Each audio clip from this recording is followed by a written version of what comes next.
မင်္ဂလာပါဒီကနေ့ကျမတို့လူတွေကကျမတို့တွေးတာခဲ့တော့မှပူပြီးမှလှုပ်ဆောင်နိုင်တဲ့စွမ်းအားခွန်အားတွေကျမတို့စီမှာရှိပါတယ်တခါလေကျမတို့ကတွေးပြီးရှောင်နေတဲ့အရာတွေကကျမတို့တကယ်လို့ရင်ပြီးသွားတယ်တကယ်လို့ရင်အောင်မြင်သွားတယ်တခါတလေကျမတို့ကအလုပ်တာပြီးသွားတယ်ကျမတို့ပြန်စဉ်းစားရင်ဟာဒီအလုပ်ကကိုလုပ်ခဲ့တာဟုတ်သလားဆိုပြီးမှတွေးမိတဲ့ဟာတွေလည်းရှိတယ်ဘာဖြစ်လို့လဲဆိုရင်ကျမတို့တွေးနိုင်တာဟဲ့ကျမတို့ကပူပြီးမှလှုပ်ဆောင်နိုင်တဲ့ဆွမ်းအားပါဝါတွေမှာကျမတို့စီမှာရှိရ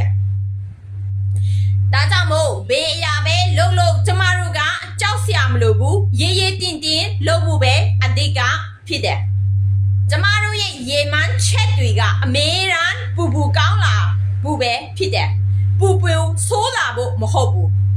ကျမတို့ရေမှန်းချက်တွေပူပူကောင်းလာတဲ့အချိန်မှာကျမတို့ကပူပူပျော်ရွှင်လာမှာဖြစ်ပါတယ်ပျော်ရွှင်တဲ့ဘဝကိုပိုင်ဆိုင်လာမှာဖြစ်ပါတယ်အောင်မြင်မှုပန်းတိုင်ဟာကျမတို့စီမှာလမ်းလျှောက်ပြီးမလာဘူးအောင်မြင်မှုပန်းတိုင်ကကျမတို့လူတိုင်းကိုစောင့်နေတယ်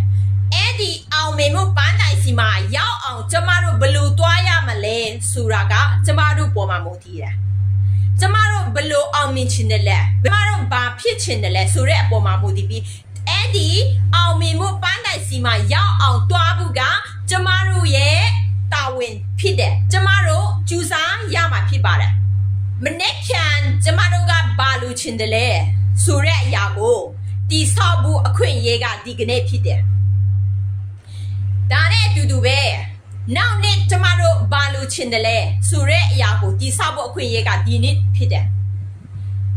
နောက်10နှစ်မှာကျမတို့ဘယ်လိုမျိုးဘဝပုံစံမျိုးကိုလိုချင်တယ်လဲတိဆောက်ဖို့အခွင့်အရေးက9နှစ်အတွင်းကျမတို့အခွင့်အရေးရှိတယ်ဒါကြောင့်မို့ကျမတို့ဘာလိုချင်တယ်ဆိုတဲ့အပေါ်မှာမူတည်ပြီးမှကျမတို့ကကြိုးစားပြီးမှလှုပ်ဆောင်ရမှာဖြစ်ပါတယ်ကျမတို့ကအလုပ်တစ်ခုလုပ်တိုင်း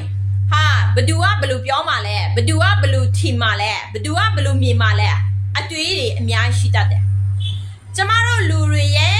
အတွေးအခေါ်တွေကတယောက်နဲ့တယောက်မတူဘူးကွာခြားတယ်တယောက်နဲ့တယောက်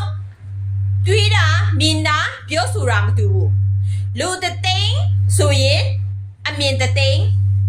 အပြောဆိုတစ်သိန်းအတွေးအခေါ်တစ်သိန်းဒါကြောင့်မို့ကျမတို့ကိုလူတွေဘာပြောမလဲဆိုတာဂရုစိုက်စရာမလိုဘူးလူတွေဘယ်လိုမြင်မယ်ဆိုတာကိုဂရုစိုက်စရာမလိုဘူးအဓိကကျမတို့ဘာလုပ်နေတယ်လဲဆိုတဲ့အလုပ်ကိုကျမတို့ရဲ့အလုပ်ကိုချစ်ဖို့